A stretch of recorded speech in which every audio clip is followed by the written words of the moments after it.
Luiz, isso é tarefa, né? Ah, tá.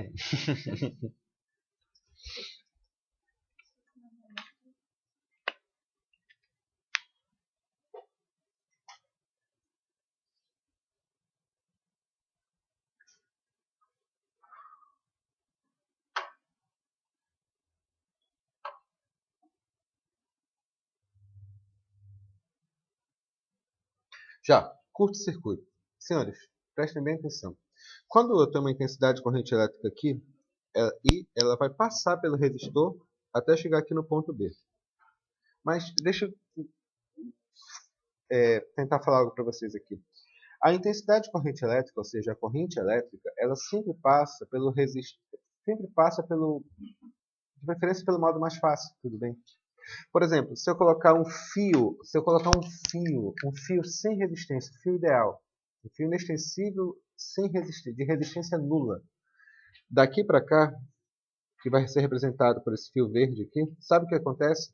A intensidade de corrente elétrica não passa mais pelo resistor 1, e sim passa pelo fio verde, até chegar aqui.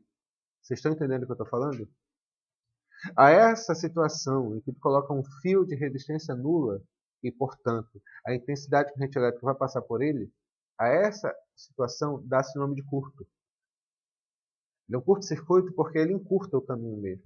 E, portanto, passa a corrente elétrica pelo resistor 1? Não. Não passa mais corrente elétrica pelo resistor 1 e, portanto, ele não faz parte do nosso cálculo. Ficou claro o que eu disse aqui?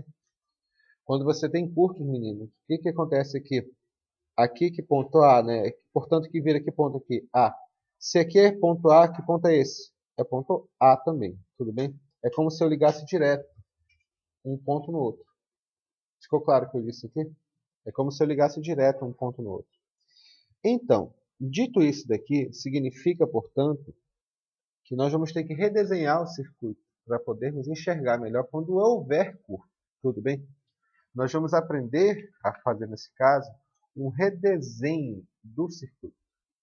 Beleza? Henrique, na prática, para que serve o curto-circuito? Olha, na prática, o curto-circuito se utiliza para modificar um circuito já existente, de modo a transformar resistores em séries em paralelos ou o contrário, tudo bem? Vou passar aqui um exemplo para vocês que ilustra bem isso daqui. Vamos lá. Anotem, por favor, com calma.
Já, dado o circuito abaixo, determine a resistência equivalente entre os terminais A e B.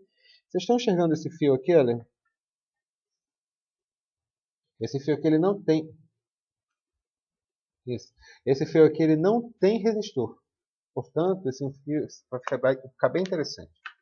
Vou ensinar para vocês aqui. Em primeiro lugar, você desenha os pontos, os nós, tudo bem? Esse aqui é ponto A, que ponto é esse? Esse aqui é o ponto A. Alguma dúvida? Esse aqui é o ponto B, que ponto é esse? É o ponto B. Só que no ponto B tem um curto, tá vendo aqui, olha? Tem um fio sem resistor.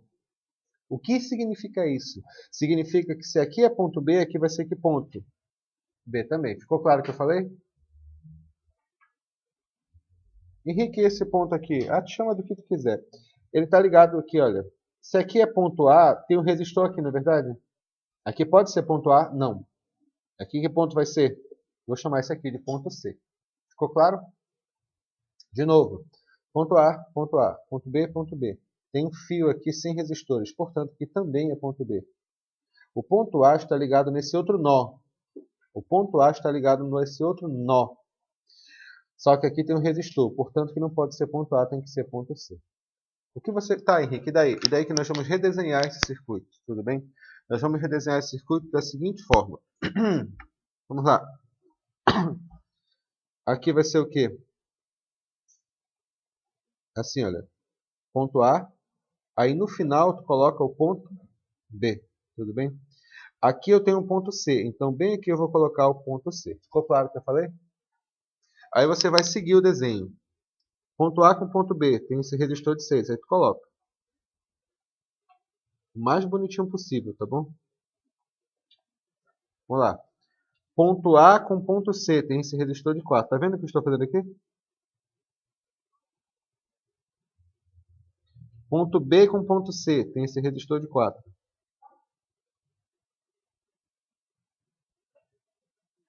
Ponto B com ponto C, tem outro resistor de 4. Tu coloca em paralelo, tá bom? E finalmente, o ponto A com ponto B tem outro resistor de 6.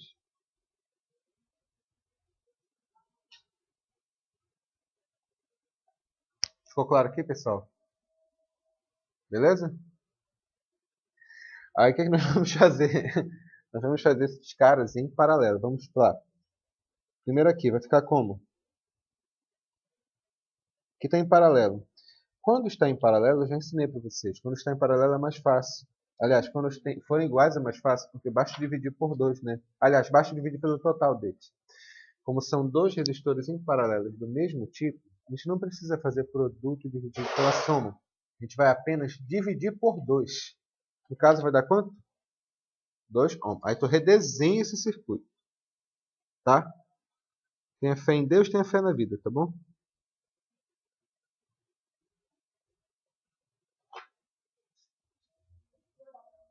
Tchau, querido. Cuidado.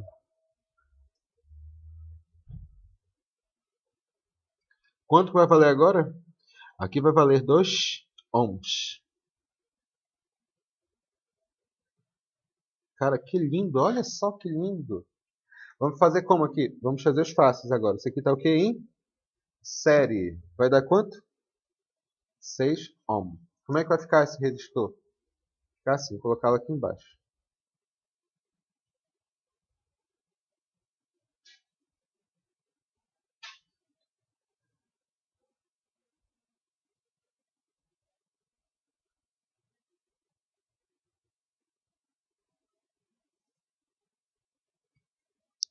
Ficou claro aqui? Eu tenho 3 resistores iguais em paralelo. Como é que eu faço o cálculo? Basta, quando estão em paralelo, normalmente faria 2 de cada vez, produto dividido pela soma. Mas, pelo fato de todos serem iguais e todos estarem em paralelo, o que a gente faz? Divide pelo total. Quanto vale REC aqui? 6 dividido pelo total, que é... Isso aqui vai dar quanto? Moleza, não é verdade? Lindo, né? Próximo exemplo. Vamos lá agora.